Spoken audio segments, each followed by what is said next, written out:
ಶ್ರೀ ಗುರುಭ್ಯೋ ನಮಃ. ಹರಿ ಓಂ. ಶ್ರೀ ಗುರುಭ್ಯೋ ನಮಃ. ಹರಿ ಓಂ. ನಮಸ್ಕಾರ. ನಾರಾಯಣಾಯ ಪರಿಪೂರ್ಣ ಗುಣಾರ್ಣವಾಯ ನಾರಾಯಣ ಪರಿಪೂರ್ಣ ಗುಣಾಣವಾಯ ವಿಶ್ವೋದಯ ಸ್ಥಿತಿಲಯೋ ನಿಯತಿಪ್ರದಾಯ ವಿಶ್ವೋದಯ ಸ್ಥಿತಿ ಲಯೋನ್ಯತಿ ಪ್ರದಾಯ ಜ್ಞಾನಪ್ರದಾಯ ವಿಬುಧಾಸುರಸೌಖ್ಯ ದುಃಖ ಜ್ಞಾನಪ್ರದಾಯ ವಿಬುಧಾಸುರ ಸೌಖ್ಯ ದುಃಖ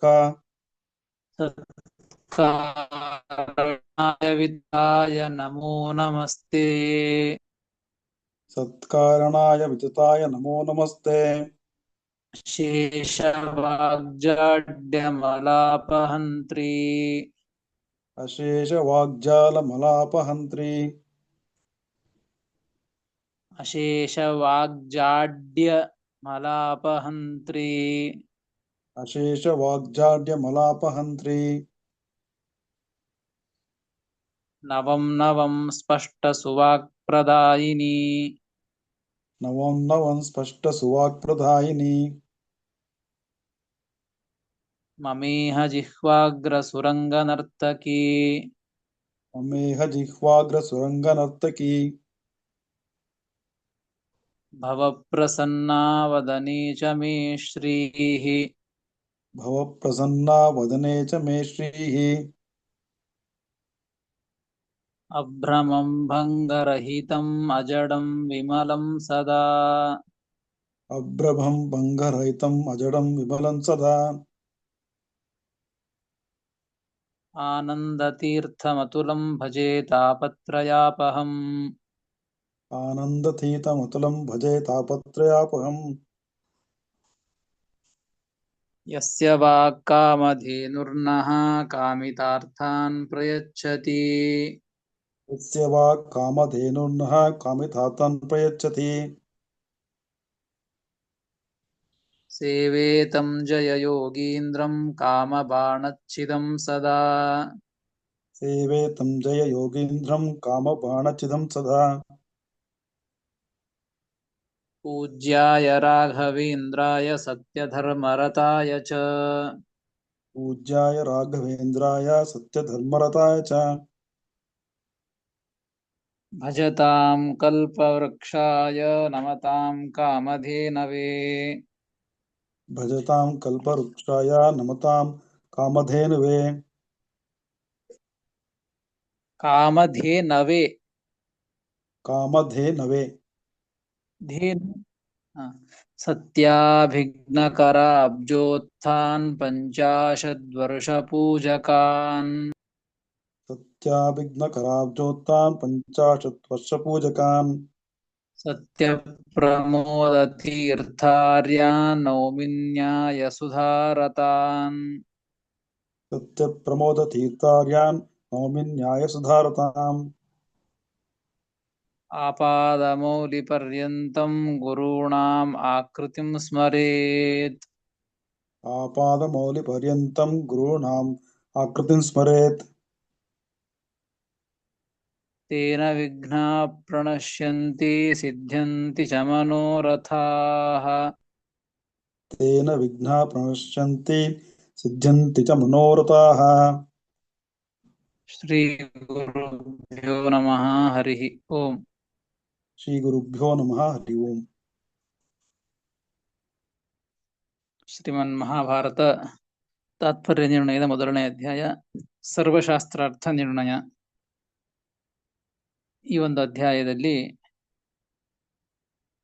ನಿನ್ನೆ ತಿಳಿದಂತೆ ಇಲ್ಲಿಯವರೆಗೆ ತಿಳಿದಂತೆ ಅನೇಕ ವಿಚಾರಗಳನ್ನು ತಿಳಿಸ್ತಾ ಶ್ರೀಮದಾಚಾರ್ಯರು ದೇವತೆಗಳು ಮನುಷ್ಯೋತ್ತಮರಿಗೆ ಆಗುವಂತಹ ಮೋಕ್ಷದ ಪ್ರಕಾರ ಹೇಗೆ, ಮೋಕ್ಷದಲ್ಲಿ ಅವಸ್ಥೆ ಹೇಗೆ ಎಂಬ ವಿಚಾರವನ್ನ ತಿಳಿಸಿ, ಅಸುರರಿಗೆ ಒಂದು ತಮಸ್ಸು ಹೇಗೆ, ಯಾರ್ಯಾರಿಗೆ ತಮಸ್ಸಾಗ್ತದೆ, ಅಸುರರು ಅಂದ್ರೆ ಯಾರು, ಅವರ ಒಂದು ಕ್ರಮ ಹೇಗೆ, ಅವರ ಗಣಗಳು ಇವೆ ಎಂಬುದಾಗಿ ಹೇಗೆ ಬ್ರಹ್ಮಾದಿ ಗಣಗಳು ಇವೆಯೋ ಹಾಗೆ ಅಸುರರಲ್ಲಿಯೂ ಕೂಡ ಕಲಿಯ ಒಂದು ಪದವಿಯನ್ನು ಹೊಂದುವಂತಹ ಆ ಅಸುರರ ಗಣಗಳೇ ಅನೇಕ ಇವೆ.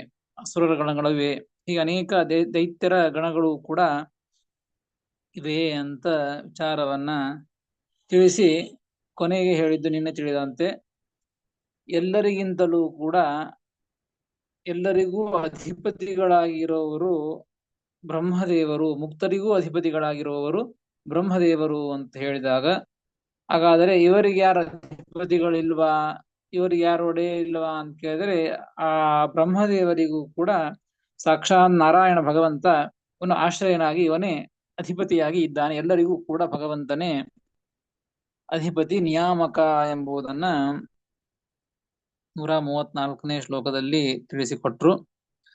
ಇದಾದ ಮೇಲೆ ಮುಂದೆ ಈ ಹಿಂದೆ ಹೇಳಿದಂಥ ಎಲ್ಲ ವಿಚಾರಗಳನ್ನ ಸೇರಿಸಿ ಈಗ ಮುಂದಿನ ಶ್ಲೋಕಗಳಲ್ಲಿ ಉಪಸಂಹಾರವನ್ನ ಮಾಡ್ತಾ ಇದ್ದಾರೆ, ಮುಗಿಸ್ತಾ ಇದ್ದಾರೆ.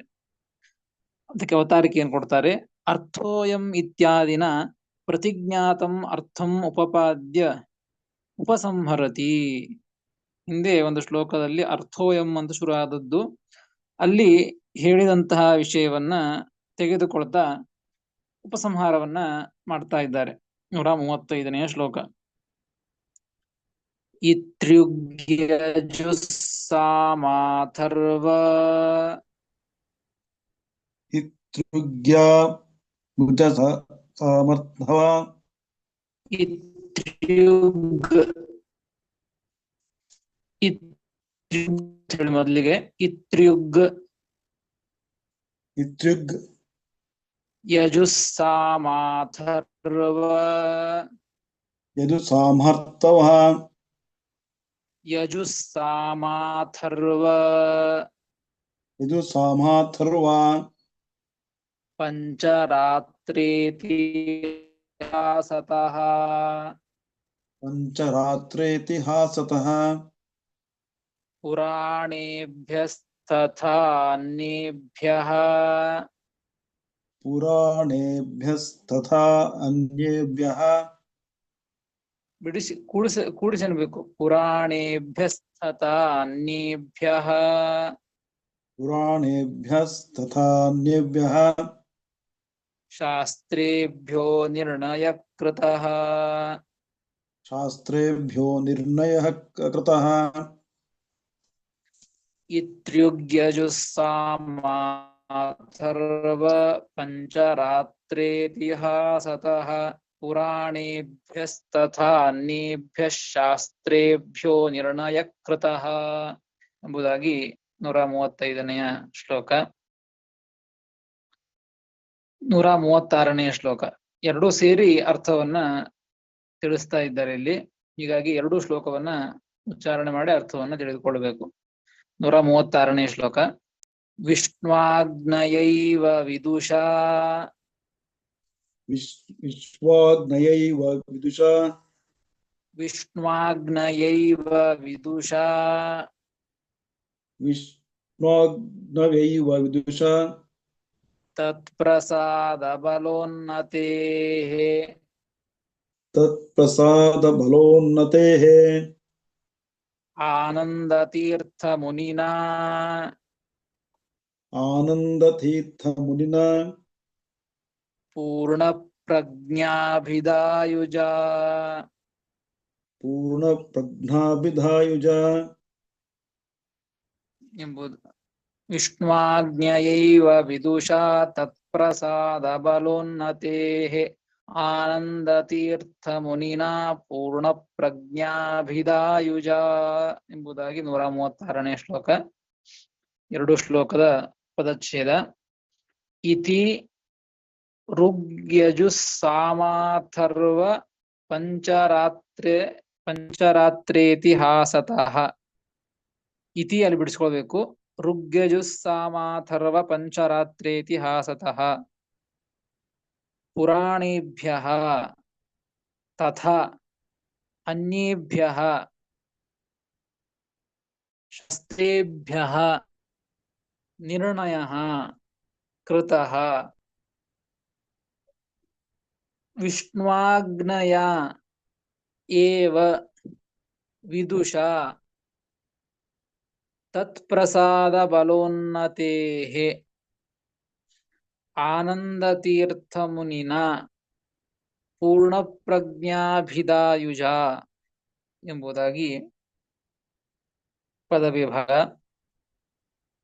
ಎರಡು ಶ್ಲೋಕದ ಸೇರಿಸಿ ಅನ್ವಯವನ್ನ ತಿಳಿದುಕೊಂಡಾಗ ಒಂದು ವಿಷಯ ಮುಗಿಯುತ್ತದೆ. ಹೀಗಾಗಿ ವಿಷ್ಣುವಾಜ್ಞಯೈವ ನಿರ್ಣಯ ಕೃತಃ ಅಂತ ತಿಳಿದುಕೊಳ್ಳುವ ಮೊದಲಿಗೆ ವಿಷ್ಣುವಾಜ್ಞಯೈವ ವಿಷ್ಣುವಿನ ಆಜ್ಞೆಯಿಂದಲೇನೆ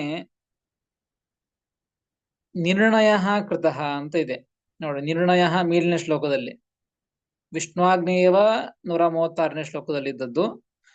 ವಿಷ್ಣುವಿನ ಭಗವಂತನ ಆಜ್ಞೆಯಿಂದಲೇನೆ ಈ ಎಲ್ಲಗಳಿಗೂ ಏನ್ ಹಿಂದೆ ಹೇಳಿದ್ದಾರೋ ಇತಿ, ಇಲ್ಲಿ ತನಕ ಏನ್ ಹೇಳಿದ್ರಲ್ಲ ಇತಿ, ಈ ರೀತಿಯಾಗಿ ಋಗ್ಯಜು ಸಾಮಾಥರ್ವ ಪಂಚರಾತ್ರೇತಿಹಾಸತಃ ನೋಡಿ. ಇದ್ರೊಳಗೆ ಋಗ್ವೇದ ಮಂತ್ರಗಳು, ಯಜುರ್ವೇದ, ಸಾಮವೇದ, ಅಥರ್ವವೇದ, ಇತಿಹಾಸ ಇವುಗಳು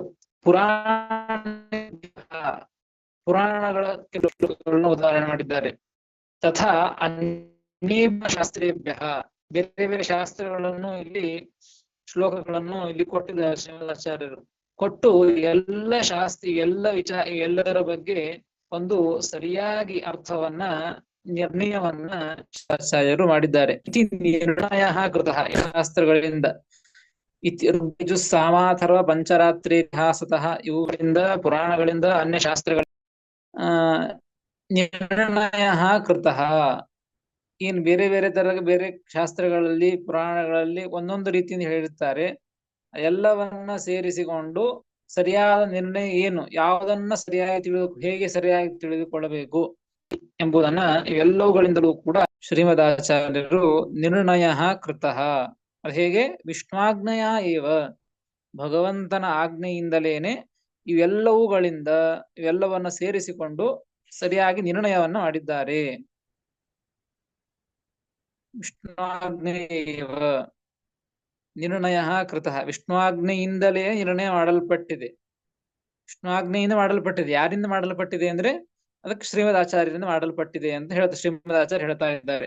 ವಿದುಷಾ ತತ್ಪ್ರಸಾದ ಬಲೋನ್ನತೇಃ ನೋಡ್ರಿ, ತತ್ಪ್ರಸಾದ ಬಲೋನ್ನತೇಃ ಆ ಭಗವಂತನ ಪ್ರಸಾದ ಅಂದ್ರೆ ಭಗವಂತನ ಅನುಗ್ರಹನೇ. ಪ್ರಸಾದ ಅಂದ್ರೆ ಅನುಗ್ರಹ ಅಂತ ಅರ್ಥ. ಭಗವಂತನಿಗೆ ನೈವೇದ್ಯ ಮಾಡಿದಂತಹ ಪ್ರಸಾದ ಅಂತ ಅರ್ಥ ಅಲ್ಲ. ಪ್ರಸಾದ ಶಬ್ದಕ್ಕೆ ಅನುಗ್ರಹ ಅಂತ ಅರ್ಥ ಇದೆ. ಹೀಗಾಗಿ ತತ್ಪ್ರಸಾದ ಬಲೋನ್ನತೇಃ, ಭಗವಂತನ ಅನುಗ್ರಹ, ಈ ಅನುಗ್ರಹನೇ ಶ್ರೀಮದಾಚಾರ್ಯರಿಗಿರುವಂತಹ ಒಂದು ಬಲ. ಬಲೋನ್ನತೇಃ ಆ ಭಗವತ್ ಪ್ರಸಾದ ಎಂಬುವಂತಹ ಅನುಗ್ರಹ, ಭಗವತ್ ಪ್ರಸಾದನೆ ಅನುಗ್ರಹನೇ ಒಂದು ಬಲ. ಆ ಬಲದ ಉತ್ಕರ್ಷ ಅಂದ್ರೆ ಭಾರೀ ಬಲ ಅಂತ ಅರ್ಥ. ಭಗವಂತನ ಭಾರೀ ಅನುಗ್ರಹ ಇವರ ಮೇಲೆ ಇದೆ. ಅದರ ಮೇಲೆ ಅದೇ ಒಂದು ದೊಡ್ಡ ಬಲ ಇವರಿಗೆ, ಶ್ರೀಮದಾಚಾರ್ಯರಿಗೆ. ಹೀಗಾಗಿ ತತ್ಪ್ರಸಾದ ಬಲೋನ್ನತೇಃ ಆ ಒಂದು ಬಲದ ಉತ್ಕರ್ಷದಿಂದಾಗಿ, ಬಲದ ಅತಿಯಾದಂಥ ಬಲದಿಂದಾಗಿ, ಭಗವತ್ ಅನುಗ್ರಹದ ಬಲದಿಂದಾಗಿ ಅಂತ ಅರ್ಥ. ತತ್ಪ್ರಸಾದ ಬಲೋನ್ನತೆ ಎಂಬುದಕ್ಕೆ ಭಗವತ್ ಪ್ರಸಾದ ಎಂಬುವಂತಹ ಬಲದಿಂದ, ಭಗವದ್ ಅನುಗ್ರಹ ಎಂಬುವಂತಹ ಬಲದಿಂದಾಗಿ ವಿದುಷ ಅಂದ್ರೆ ಜ್ಞಾನಿ, ವಿದುಷ ಅಂದ್ರೆ ಜ್ಞಾನಿ ಅಂತ ಅರ್ಥ. ಜ್ಞಾನಿಯಾದಂತಹ ಆನಂದ ತೀರ್ಥ ಮುನಿನ, ಆನಂದ ತೀರ್ಥ ಎಂಬುವಂತಹ ಹೆಸರಿನ ಮತ್ತು ಪೂರ್ಣಪ್ರಜ್ಞಾಭಿದಾಯುಜ, ಪೂರ್ಣಪ್ರಜ್ಞೆ ಎಂಬುವಂತಹ ಹೆಸರಿನ ಈ ನನ್ನಿಂದ ವಿಷ್ಣುವಾಜ್ಞೆಯವ ನಿರ್ಣಯ ಕೃತಃ, ಭಗವಂತನ ಆಜ್ಞೆಯಿಂದಲೇನೆ ನಿರ್ಣಯವು ಮಾಡಲ್ಪಟ್ಟಿದೆ. ಇವೆಲ್ಲವುಗಳಿಂದ ಇತಿಹಾಸ, ಋಗ್ವೇದ, ಯಜುರ್ವೇದ, ಸಾಮವೇದ, ಅಥರ್ವವೇದ, ಪಂಚರಾತ್ರ ಇತಿಹಾಸ, ಪುರಾಣ ಗ್ರಂಥಗಳು, ಬೇರೆ ಗ್ರಂಥಗಳು, ಇವೆಲ್ಲ ಶಾಸ್ತ್ರಗಳಿಂದಲೂ ಕೂಡ ಭಗವಂತನ ಆಜ್ಞೆಯಿಂದಲೇನೆ, ಭಗವಂತನ ಪ್ರಸಾದದ ಬಲದಿಂದಲೇನೆ, ಬೇರೆ ಇಲ್ಲ. ಭಗವಂತ ಆಜ್ಞೆನೂ ಮಾಡಿದ್ದಾನೆ, ಬರೀ ಆಜ್ಞೆ ಮಾಡಿದ ಮಾತ್ರಕ್ಕೆ ಅಲ್ಲ, ಭಗವಂತನೇ ಅನುಗ್ರಹವನ್ನು ಮಾಡಿದ್ದಾನೆ. ಅನುಗ್ರಹವನ್ನು, ಅದೇ ನನಗೆ ಒಂದು ದೊಡ್ಡ ಬಲದಿಂದಾಗಿ ಈ ಆನಂದ ತೀರ್ಥ ಎಂಬ ಹೆಸರಿನಿಂದ, ಪ್ರಜ್ಞೆ ಎಂಬ ಹೆಸರಿನ ವಿದುಷ ಈ ಜ್ಞಾನಿ ಪಂಡಿತನಿಂದ ನಿರ್ಣಯ ಕೃತಃ ನಿರ್ಣಯವು ಮಾಡಲ್ಪಟ್ಟಿದೆ. ಈತ ಒಂದು ಭಾಗವತ ಶ್ರೀಮನ್ ಮಹಾಭಾರತ ತಾತ್ಪರ್ಯ ನಿರ್ಣಯವು ಮಾಡಲ್ಪಟ್ಟಿದೆ ಎಂಬುದಾಗಿ ಶ್ರೀಮದಾಚಾರ್ಯರು ತಮ್ಮ ಉಪಸಂಹಾರವನ್ನ ಮಾಡ್ತಾ ಇದ್ದಾರೆ. ಇಲ್ಲಿ ಇಷ್ಟು 2 ಶ್ಲೋಕದ ಅರ್ಥ. ಇಲ್ಲಿ ಕೊನೆಗೆ ಈ 136ನೇ ಶ್ಲೋಕದಲ್ಲಿ ಶ್ರೀಮದಾಚಾರ್ಯರು ತಾವು ಹೇಳ್ತಾ ಇದ್ದದ್ದು, ಮುನಿಯ ಪೂರ್ಣ ಪ್ರಜ್ಞಾಭಿದಾಯುಜ, ಆನಂದ ತೀರ್ಥ ಎಂಬುವಂತಹ ಮುನಿಯಿಂದ ಪೂರ್ಣಪ್ರಜ್ಞೆ ಎಂಬುವಂತಹ ಹೆಸರಿನ ವ್ಯಕ್ತಿಯಿಂದ ಈ ನಿರ್ಣಯವು ಮಾಡಲ್ಪಟ್ಟಿದೆ ಅಂತ ಶ್ರೀಮದಾಚಾರ್ಯ ಹೇಳ್ತಾ ಇದ್ದಾರೆ. ಇನ್ನು 2 ಯಾಕೆ ಹೇಳಿದ್ದಾರೆ ಅಂತಂದ್ರೆ, ಅದನ್ನು ಟಿಪ್ಪಣಿಕಾರರು ಹೇಳ್ತಾರೆ, ಆಶ್ರಮದಾನಿ ಪದದಾನಿ ಚ ಗುರುದತ್ತಂ ವಾ ನಾಮದ ಆನಂದ ತೀರಿ. ಗುರುಗಳೇ ಈ 2 ಹೆಸರುಗಳನ್ನ ಕೊಟ್ಟದ್ದು ಅಂತ ಶ್ರೀಮದಾಚಾರ್ಯರು ತಾವು ಟಿಪ್ಪಣಿಕಾರ ಬರೀತಾರೆ. ಆಶ್ರಮದಾನಿ, ಆಶ್ರಮವನ್ನ ಶ್ರೀಮದಾಚಾರ್ಯರಿಗೆ ಗುರುಗಳು ಅಚ್ಯುತ ಪ್ರೇಕ್ಷಾಚಾರ್ಯರು ಆಶ್ರಮವನ್ನ ಕೊಡುವಾಗ ಆನಂದ ತೀರ್ಥ ಅಂತ ಒಂದು ಹೆಸರನ್ನ ಇಟ್ಟದ್ದು. ಮತ್ತೊಂದು ಪದದಾನಿ, ಆ ಪೀಠದ ಮೇಲೆ ಕುಳಿತಾದ ಮೇಲೆ ಮತ್ತೊಂದು ಹೆಸರನ್ನ ಇಟ್ಟದ್ದು. ಹೀಗೆ ಒಟ್ಟು ಆನಂದ ತೀರ್ಥ ಮತ್ತು ಪೂರ್ಣ ಪ್ರಜ್ಞಾ ಅಂತ ಒಂದು ಹೆಸರು ಟಿಪ್ಪಣಿಕಾರರದ್ದು ಆಶ್ರಮದಾನಿ ಪದದಾನಿ. ಆಶ್ರಮವನ್ನ ಕೊಡುವಾಗ ಒಂದು ಹೆಸರು, ಪದದಾನ ಅಂದ್ರೆ ಸಿಂಹಾಸನದಲ್ಲಿ ಕೂಡಿಸುವಾಗ, ಒಂದು ಆ ಪೀಠದಲ್ಲಿ ಕೂಡಿಸುವಾಗ ಒಂದು ಹೆಸರು ಅಂತ ಈ ಗುರುದತ್ತಂ ವಾ ನಾಮದ್ವಯಂ, ಗುರುಗಳಿಂದ ಕೊಟ್ಟಂತಹ 2 ಹೆಸರುಗಳು ಅಂತ ಟಿಪ್ಪಣಿಕಾರ ಬರೆದಿದ್ದಾರೆ. ಈ ಟಿಪ್ಪಣಿಯಲ್ಲಿ ಯಾವ ಸಮಯದಲ್ಲಿ ಆಶ್ರಮದಲ್ಲಿ ಯಾವ ಹೆಸರು, ಸಿಂಹಾಸನದಲ್ಲಿ ಪದದಲ್ಲಿ ಕುಳಿತಂತಹ ಯಾವ ಹೆಸರು ಅಂತ ಇಲ್ಲಿ ಹೇಳಿ ಮತ್ತೊಂದು ಗ್ರಂಥದಲ್ಲಿ ತಿಳಿಸಿಕೊಟ್ಟಿದ್ದಾರೆ. ಪೂರ್ಣ ಪ್ರಜ್ಞಾ ಅಂತ ಇದು ಆಶ್ರಮವನ್ನು ಕೊಡುವಾಗ ಈ ನಾಮವನ್ನ ಇಟ್ಟದ್ದು. ಆನಂದ ತೀರ್ಥ ಅಂತ ಆ ಪೀಠವನ್ನ ಅಲಂಕರಿಸಿ ಆದ ಮೇಲೆ ಹೆಸರನ್ನ ಇಟ್ಟದ್ದು ಅಂತ ತಿಳಿಸ್ತಾರೆ. ಒಟ್ಟಾರೆ 2 ಹೆಸರುಗಳು, ಆನಂದ ತೀರ್ಥ ಮತ್ತು ಪೂರ್ಣ ಪ್ರಜ್ಞೆ. ಅದಕ್ಕೆ ಶ್ರೀಮದಾಚಾರ್ಯರು ಈ ಗ್ರಂಥದ ಸಮಾಪ್ತಿಯಲ್ಲಿ ತಾವು ಗುರುಗಳು ಕೊಟ್ಟಂತ 2 ನಾಮಗಳನ್ನು ಸೇರಿಸಿಕೊಂಡು ಈ ಒಂದು ಗ್ರಂಥದ 1ನೇ ಅಧ್ಯಾಯವನ್ನ ಸಮಾಪ್ತಿಯನ್ನು ಮಾಡ್ತಾ ಇದ್ದಾರೆ. ಎಲ್ಲವನ್ನ ವಿಷಯವನ್ನ ತಿಳಿಸಿ, ಆನಂದ ತೀರ್ಥ ಮುನಿನ ಪೂರ್ಣ ಪ್ರಜ್ಞಾ ವಿದಾಯುಜ ವಿದುಷ ವಿಷ್ಣಾಗ್ನೇಯ ನಿರ್ಣಯ ಕೃತಃ.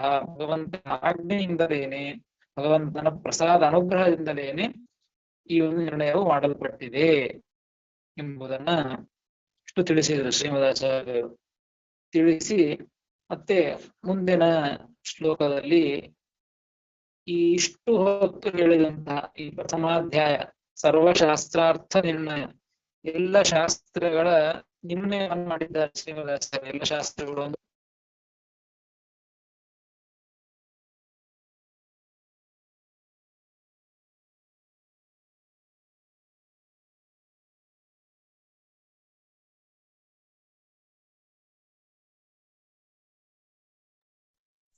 ಏನು ಕೇಳಿಸ್ತಿಲ್ಲ ಆಚಾರ್ಯ? ಈ ಶ್ಲೋಕದಲ್ಲಿ ಕಟ್ ಆಗಿತ್ತು, ಕೇಳಿಸ್ತಾ ನೋಡಿ. ಕೇಳಿಸ್ತಾ ಇದೆಯಾ? ಈಗ ಕೇಳಿಸ್ತಾ ಇದೆಯಲ್ಲ? ತುಂಬಾ ಡಿಸ್ಟರ್ಬೆನ್ಸ್ ಇದೆ ಆಚಾರ್ಯ, ತುಂಬಾ ಡಿಸ್ಟರ್ಬೆನ್ಸ್ ಇದೆ ಆಚಾರ್ಯ. ಈಗ ಕೇಳಿಸುತ್ತೆ ನೋಡಿ. ಇವಾಗ ಕೇಳಿಸ್ತಾ ಇದೆ. ಹರಿಯೇ ನಮಃ. ಕೇಳಿಸ್ತಾ ನೋಡಿ ನೋಡಿ. ಹರೇ ನಮಃ. 2 ಹೆಸರು ಮಾಡಿ ಕೊಟ್ಟಿರ್ತಾರೆ ಅಂತ ಹೇಳಿದ್ರಿ, ಅಲ್ಲಿಂದ ಮುಂದೆ ಹೇಳ್ಬೇಕು. ಅಲ್ಲಿಂದ ಮುಂದೆ ನೋಡಿ. ಆನಂದ ತೀರ್ಥ ಮುನಿನ ಪೂರ್ಣ ಪ್ರಜ್ಞಾ ವಿದಾಯುಜ, ಈ 2 ಹೆಸರು ಕೊಟ್ಟಿದ್ದಕ್ಕೆ ಅದನ್ನು ಶ್ರೀಮದಾಚಾರ್ಯರು ಗುರುಗಳು ಕೊಟ್ಟಂತಹ ಹೆಸರನ್ನ ಸೇರಿಸಿಕೊಂಡು ಈ 1ನೇ ಅಧ್ಯಾಯವನ್ನ ಉಪಸಂಹಾರವನ್ನು ಮಾಡಿದ್ದಾರೆ ಎಂಬುದನ್ನ ತಿಳಿಸಿದರು.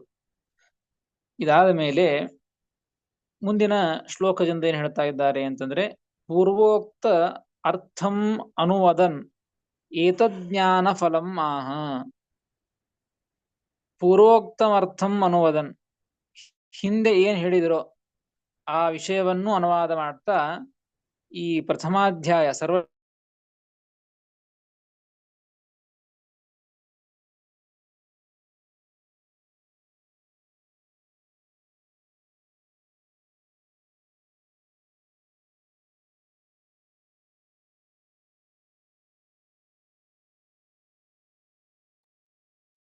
ಆಚಾರ್ಯ ಏನು ಕೇಳಿಸ್ತಾ ಇಲ್ಲ.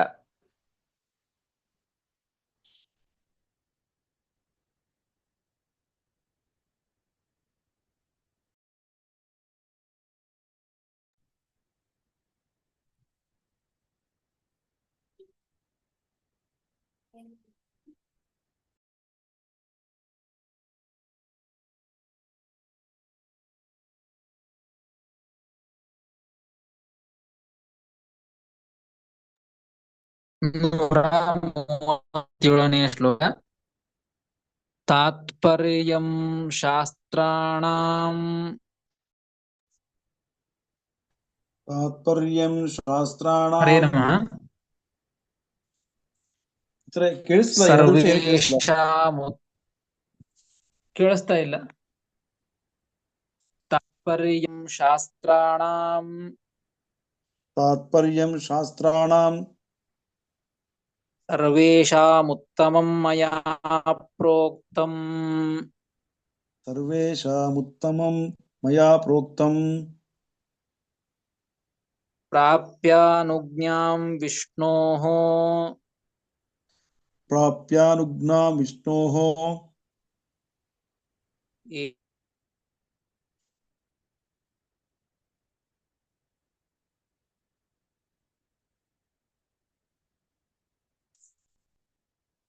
ಕೇಳಿಸ್ತಾ ಇಲ್ಲ ಆಚಾರ್ಯ ನಾನು.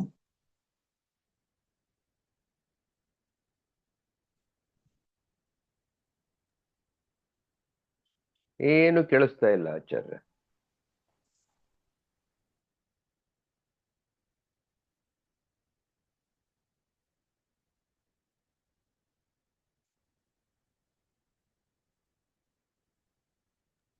ಡ್ರಾಪ್ ಆಗೋಗಿದ್ದಾರೆ. ಅವ್ರಿಗೆ ಸ್ವಲ್ಪ ಚೇಂಜ್ ಮಾಡೋಕೊಂದು ಹೇಳಿದ್ರು ಕೇಳ್ತಾ ಇಲ್ಲ ಅವರು.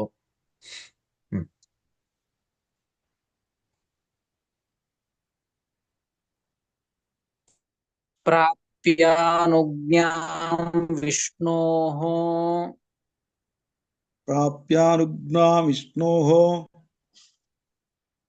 ಏತಜ್ಞಾತ್ವೈವ ವಿಷ್ಣುರಾಪ್ಯೋऽಸೌ ಏತದ್ ಜ್ಞಾತ್ವೈವ ವಿಷ್ಣುರಾಪ್ಯೋऽಸೌ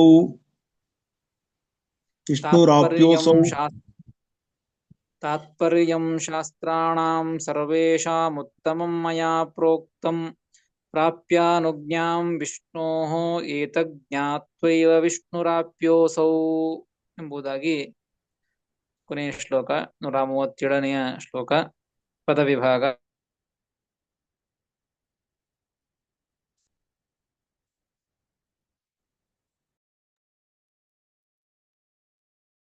ಆಚಾರ್ಯ ಮತ್ತೆ ಏನು ಕೇಳಿಸ್ತಾ ಇಲ್ಲ.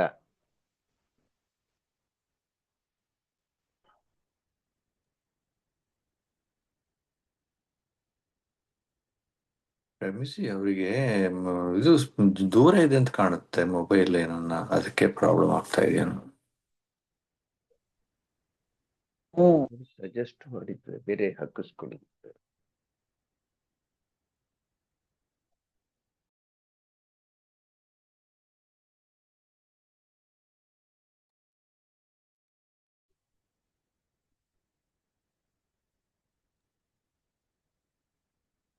ಪ್ರಾಪ್ಯ ಅನುಜ್ಞಾಂ ವಿಷ್ಣೋಃ ಆಚಾರ್ಯ ಮೊದಲಿಂದನು ಏತತ್. ಆಚಾರ್ಯ ತಾತ್ಪರ್ಯಂ ಶಾಸ್ತ್ರಾಣಂ ಅದೇನ್ ಹೇಳಿದ್ರಿ, ಏನು ಕೇಳಿಲ್ಲ. ನೋಡಿ ಒಂದ್ಸತಿ ನೀವು ಹೇಳಿದ್ಮೇಲೆ ತಾತ್ಪರ್ಯಂ ಶಾಸ್ತ್ರಾಣಾಂ ಸರ್ವೇಷಾಂ ಉತ್ತಮಂ ಮಯಾ ಪ್ರೋಕ್ತಂ ಪ್ರಾಪ್ಯ ಅನುಜ್ಞಾಂ ವಿಷ್ಣೋಃ ಏತತ್ ಜ್ಞಾತ್ವಾ ಏವ ವಿಷ್ಣುಃ ಆಪ್ಯಃ ಅಸೌ ಎಂಬುದಾಗಿ ಪದವಿಭಾಗ. ಹಿಂದೆ ಹೇಳಿದಂತಹ ಅರ್ಥವನ್ನ ಅನುವಾದ ಮಾಡ್ತಾ ಇದನ್ನು ತಿಳ್ಕೊಂಡ್ರೆ ಏನು ಫಲ ಅಂತ ತಿಳಿಸ್ತಾ ಇದ್ದಾರೆ. ಇದನ್ನು ತಿಳ್ಕೊಂಡ್ರೆ ಅಂದ್ರೆ ಈ ತಾತ್ಪರ್ಯ ನಿರ್ಣಯ, ಶ್ರೀಮದಾಚಾರ್ಯರು ಮಾಡಿದಂತಹ ನಿರ್ಣಯ, ಇದನ್ನ ತಿಳಿದುಕೊಂಡ್ರೆ ಏನು ಫಲ ಅಂತ ಶ್ರೀಮದಾಚಾರ್ಯ ಹೇಳ್ತಾ ಇದ್ದಾರೆ. ನೋಡ್ರಿ, ವಿಷ್ಣೋ ಅನುಜ್ಞಾಂ ಪ್ರಾಪ್ಯ ಶ್ರೀಮದಾಚಾರ್ಯ ಹೇಳ್ತಾ ಇದ್ದಾರೆ. ವಿಷ್ಣೋ ಅನುಜ್ಞಾಂ ಪ್ರಾಪ್ಯ ಮೂರನೇ ಪಾದದಲ್ಲಿದೆ. ವಿಷ್ಣೋ ಅನುಜ್ಞಾಂ ಪ್ರಾಪ್ಯ, ಭಗವಂತನ ಅನುಜ್ಞೆಯನ್ನ ಹೊಂದಿ, ಭಗವಂತನ ಆಜ್ಞೆ ಮಾಡಿದ್ದಾನೆ, ಭಗವಂತನ ಆಜ್ಞೆಯನ್ನ ಪಡೆದುಕೊಂಡೆ.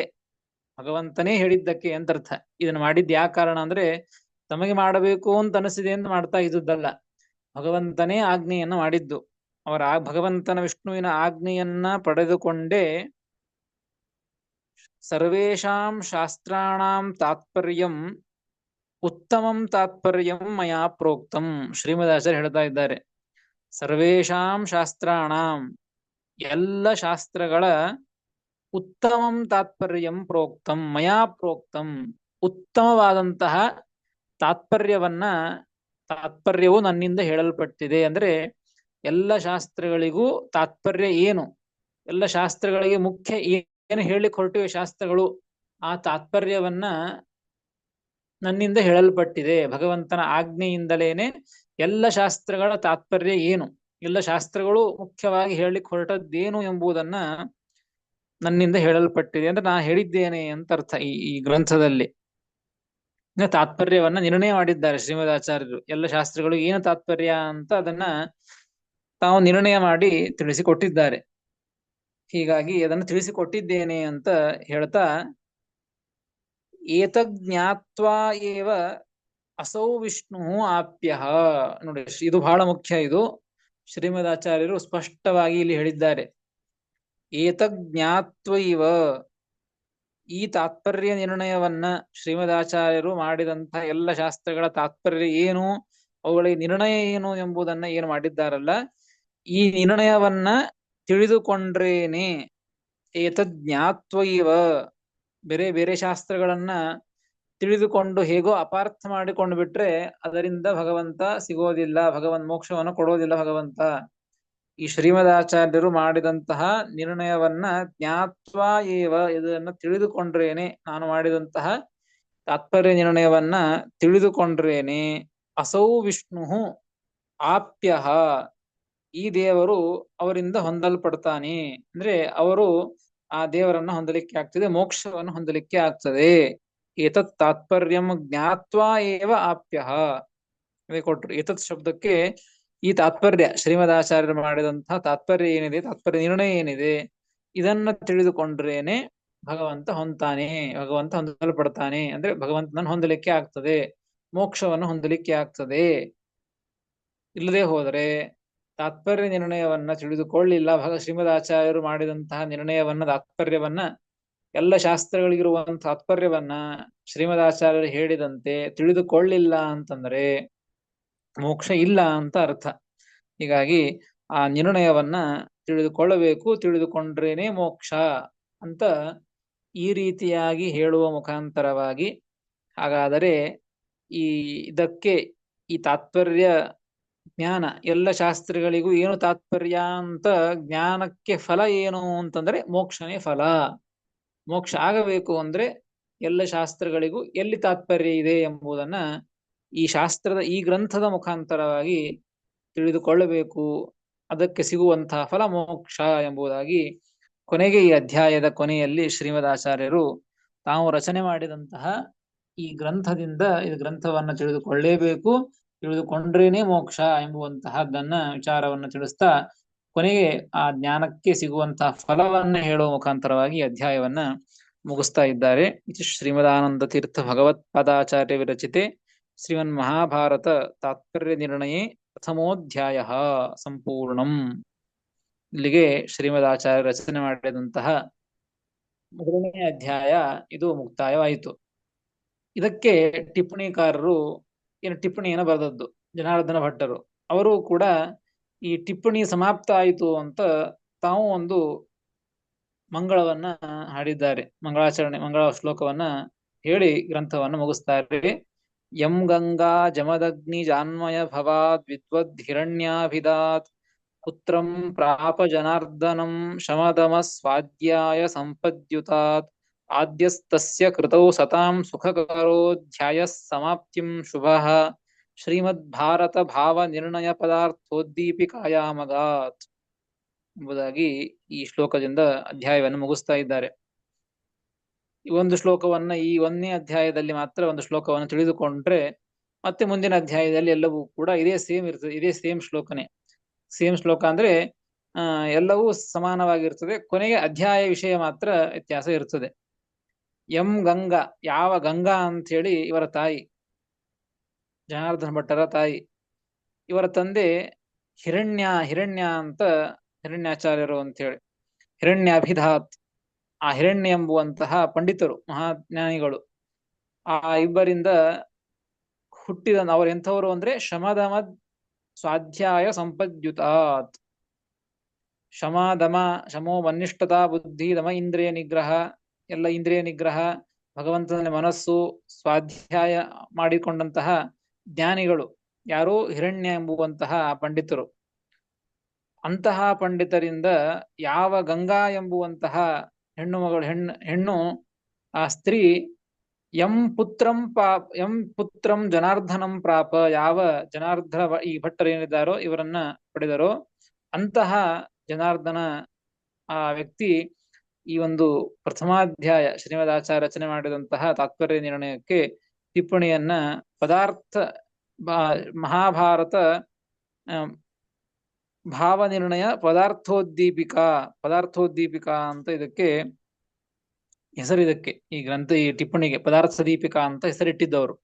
ಹೀಗಾಗಿ ಅಂತಹ ಮಹಾಭಾರತದ ತಾತ್ಪರ್ಯ ನಿರ್ಣಯಕ್ಕೆ ಬರೆದಂತಹ ಪದಾರ್ಥೋದ್ದೀಪಿಕಾ ಇದು ಮೊದಲನೆಯ ಅಧ್ಯಾಯದ ಸಮಾಪ್ತಿಯನ್ನ ಹೊಂದಿತು ಎಂಬುದಾಗಿ ಈ ರೀತಿಯಾಗಿ ತಮ್ಮ ಟಿಪ್ಪಣಿಯ ಸಮಾಪ್ತಿಯನ್ನ ಈ ರೀತಿಯಾಗಿ ತಿಳಿಸ್ತಾ ಇದ್ದಾರೆ. ಇತಿ ಶ್ರೀಮದಾನಂದ ತೀರ್ಥ ಸ್ಥಿತಿ ಶ್ರೀಮನ್ ಮಹಾಭಾರತ ತಾತ್ಪರ್ಯ ನಿರ್ಣಯ ಟೀಕಾಯಾಂ ಜನಾರ್ದನ ಭಟ್ಟ ವಿರಚಿತಾಯಾಂ ಪದಾರ್ಥ ದೀಪಿಕಾಯಾಂ ಪ್ರಥಮೋಧ್ಯಾಯ ಶ್ರೀಕೃಷ್ಣಾರ್ಪಣಮಸ್ತು ಎಂಬುದಾಗಿ ಜನಾರ್ದನ ಭಟ್ಟರು ಪ್ರಥಮಾಧ್ಯಾಯಕ್ಕೆ ಮಂಗಳವನ್ನ ಹಾಡ್ತಾ ಇದ್ದಾರೆ. ಈ ರೀತಿಯಾಗಿ ಪ್ರಥಮಾಧ್ಯಾಯವು ಇಲ್ಲಿ ಸರ್ವಶಾಸ್ತ್ರಾರ್ಥ ನಿರ್ಣಯವಾದಂತಹ ಈ ಪ್ರಥಮಾಧ್ಯಾಯವು ಮುಕ್ತಾಯವಾಯಿತು. ಮುಂದೆ ಶ್ರೀಮದಾಚಾರ್ಯರು ಅನೇಕ ಮಹಾಭಾರತದ ವಾಕ್ಯಗಳನ್ನ ಸರಿಯಾಗಿ ತಿಳಿದುಕೊಳ್ಳಬೇಕು, ಅನೇಕ